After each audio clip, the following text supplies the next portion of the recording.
Hello and welcome to Starting Points, where one thing leads to another. So I want to go back to the last video where I showed this book and talk a little bit about art and as part of this video. Old MacDonald had an apartment house, and this cover is a takeoff of a famous painting called American Gothic by Grant Wood, 1930. And I think, jeepers, that's coming up to its 100-year anniversary. And so he's not holding a garden tool, he's holding a broom. And the reason he's holding a broom is that old MacDonald lived in a big apartment house with his wife and their dog. He didn't own the building. Mr. Renthal did. Old MacDonald was its super, meaning his job was, well, what's a super in an apartment building do? He polished the brass doorknobs when they got smudgy, mopped up the hallways when they got dirty, and sent up steam when it got cold. Old MacDonald's apartment was on the bottom floor and was very dark. Windows were covered by a thick, bushy hedge and grew in the front yard. Without sunlight, his wife's tomato plant grew pale and droopy. And there she is holding it, and it's got green. He's highlighted the green there. This is about, they say a picture's worth 1,000 words, and so it behooves you to try to observe it as well as you can and see what you can read from it. And so there's their place. And already I know that they use steam heat through pipes, radiators. So they have a furnace that heats that. And so they also, very clever, they've designed something to hold a rack. And the rack has been threaded with clothesline, and it's got a pulley, so you can unloosen it here and let it come down, hang your wash on it, and stop it at any level convenient for you, and close peg your wash on, and then pull it up out of the way. What a great and simple invention that one could use maybe even now. You do your washing, but then you dry it, not using electricity. Anyway, here he's coming in with all his tools, and it's I think it's a neat story throughout. Very inventive on their part as to problem solving. So I want to give it an extra little nudge. And it reminded me of the first tomato, her tomato plant, A Voyage to the Bunny Planet by Rosemary Wells, which is a great story as well. What a fantasy. And just look at this beatific, this happy smile with this first red ripe tomato. The other tomatoes look like they're still green on the vine. And so it's good that I looked closely at it. Here's a picture that I had up here, and I looked at it when I put it up closely. I noticed there were 4 clay pots. The window was up. 4 clay pots with plants in it there, and one down here with a window up. Nice day. People are out sitting without being too bundled up.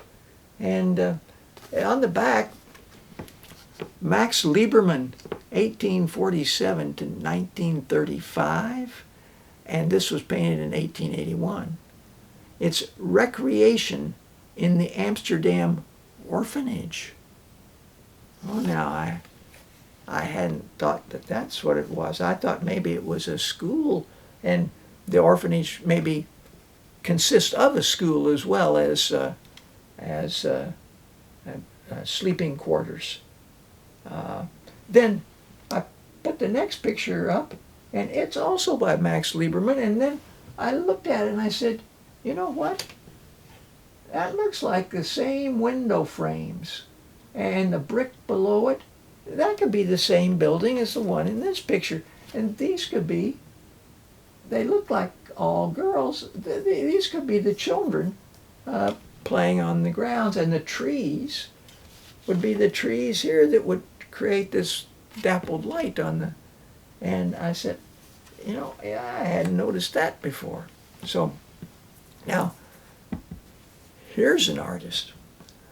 The person who did the paintings for this book tried to capture, and I thought did a fantastic job of capturing, some of the style and the period of Rembrandt, because this story takes place in Rembrandt's time. Hannah, it's really a story about Hannah and her father, but her father knows Rembrandt, and Rembrandt knows Hannah, and there's a little cameo role for Rembrandt, who comes in on one page and visits with her briefly.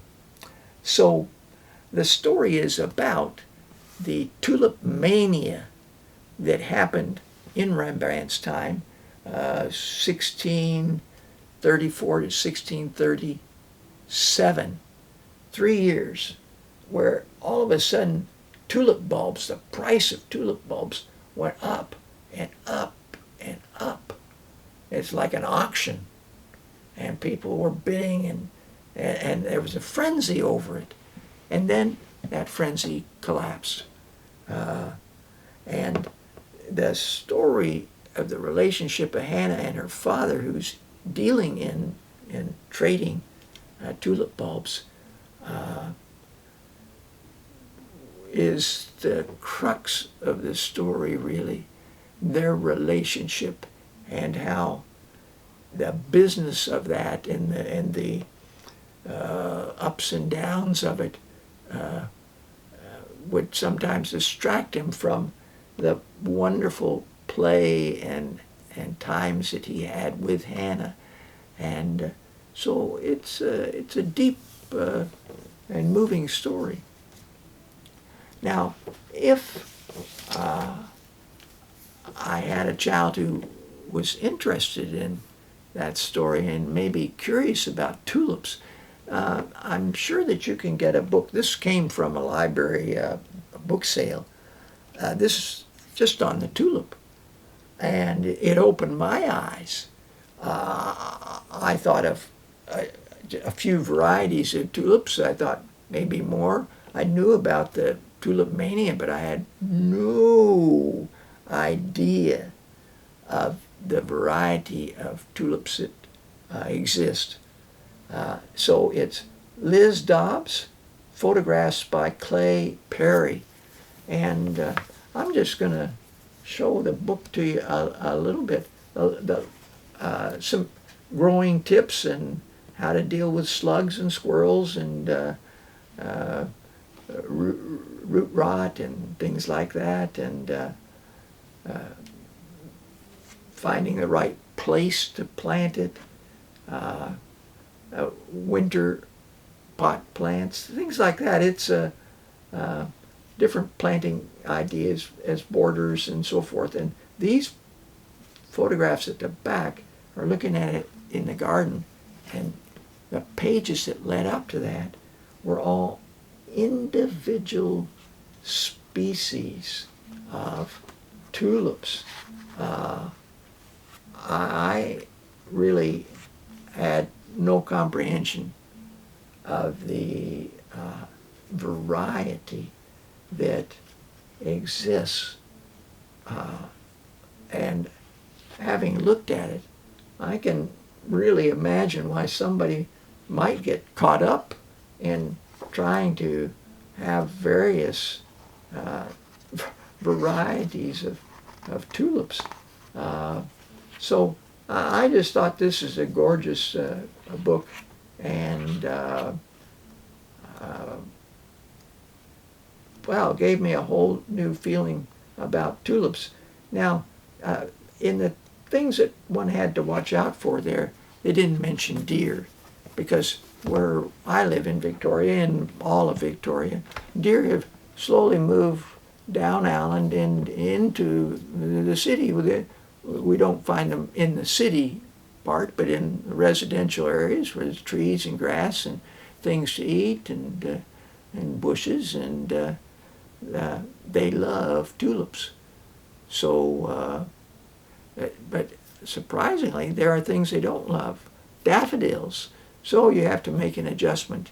And if you can live like where we do, the people, all the neighbors have sort of fence backyard. So once upon a time there were deer and sleeping in the backyard occasionally, but now they're just in the front yards, and they come, and you find solutions. Speaking about solutions, last time I showed you tangrams. Well, this is by Henri Picciotto, and he did some really neat things with pentominoes. But this book is Super Tangrams, Activities 2. I guess one would do Activity 1 first. This gives no solutions in the back. It's merely the framework, and you're to use the tangrams and fill it in. And the same goes for this. You're filling in octagons and hexagons, and a little bit harder. And so there are solutions in the back. And I just thought I'd point this out, because if your child's interested in jigsaw puzzles or building with shapes and working with shapes, tangrams and super tangrams might be of interest to them. They can get a set of plastic tangrams, and they're not expensive. Daisy's garden, well, she's named for a flower, but her garden is a vegetable garden, and she's got all her vegetable packets in a nice basket here. And she is a very unique person. Well, she lives where there's space and land. This is flat land, but there's animals around, not just cats and dogs, but wild animals, and she's planting her garden. She hasn't fenced it in, and it's for everything. She's not possessive of it. She's building, and just enjoys planting, just enjoys the process, and so she's not upset if things get eaten. Garden on Greenway Street by Evelyn, and I'm going to spell her last name, Fatigati. And this is a story of a young lad who is involved helping work with his grandfather in garden, and the grandfather's been gardening for years. So this takes place around the calendar year, just as Daisy's garden is around the calendar year. And he's in the process of the story, which is a fictional story, various pointers about, when to water, when to plant, how much to water, how to fertilize, and so it's an interesting book. It was put out by Rodale Press, which made a name for itself. It was a company in Pennsylvania, I think, and they published all kinds of material to help people who wanted to be organic gardeners, and what that meant. Here's a book that uses the word organic. It says organic living book, and it deals with gardens, but other things as well. And it's by Bernice Cohn, pictures by Betty Fraser. I've seen other books of Betty Fraser's work, and she does a nice job. And it's a general book, but think about what kind of garden you might want to have, and how that might go, and think about the products that you use and things like that. Well, thanks for joining me. Until next time, bye for now.